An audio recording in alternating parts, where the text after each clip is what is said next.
Hey guys, Michael from Copy the Glass, and today I'm going to be giving you my review of iOS 7.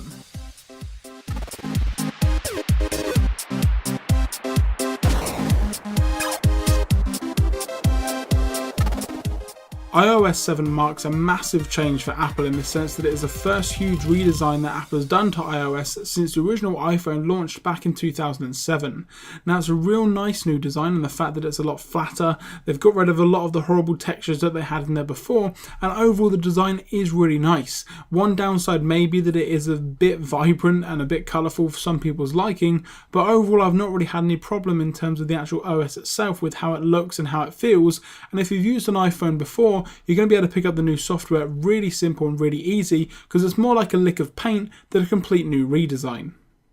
A few changes to the lock screen. You can now access your notifications directly from the lock screen, which is real nice. You don't have to unlock your device to be able to see any missed calls or any text messages that you may not have seen before. You can do the usual slide to unlock, and there's also now a control center, which we'll get into in just a minute, and there's also the same shortcut key for the camera access. Now, Control Center is something that I really do like. The actual design is really nice. I really do like the frosted glass kind of effect. And it's just a quick way to get access to your most used toggles and things like that to make it a bit easier to use your iPhone without having to go into settings. So you can also do things like turning off airplane mode, Wi-Fi and Bluetooth, and it's just as easy to turn them off as well. You've also got the brightness slider as well, which is one of the main things that I really wanted to see with iOS 7 because I really didn't like having to go into the settings app every single time. Now, you've also got your controls there for the music, and you've also got 4 different buttons for quick access to certain apps.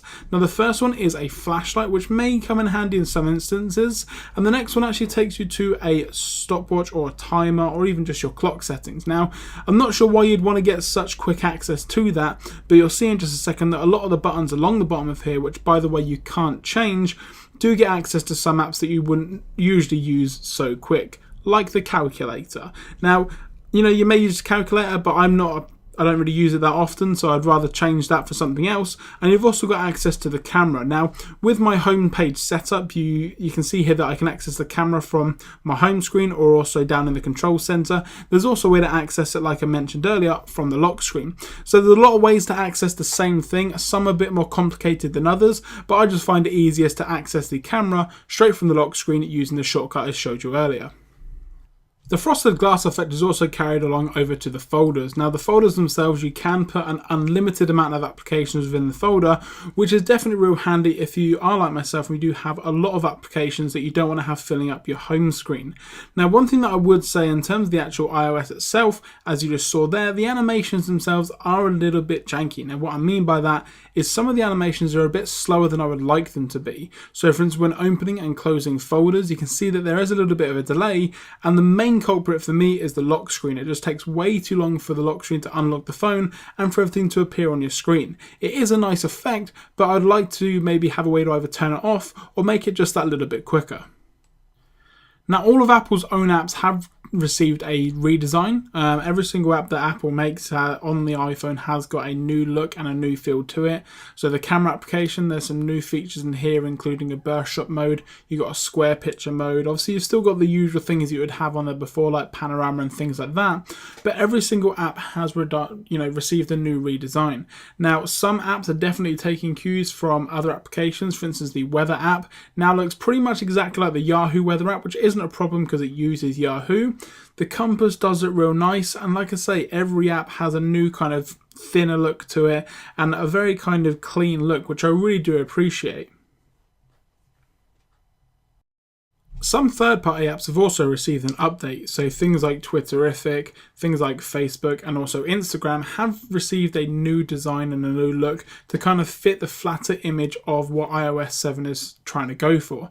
Now, I think that does cause some issues with other third-party apps. For instance, WhatsApp hasn't yet been updated, so I think Apple really need to kind of get on with the developers in terms of getting every app looking really nice and kind of having that new fresh redesign for iOS 7 so there's no inconsistencies like we're getting at the moment.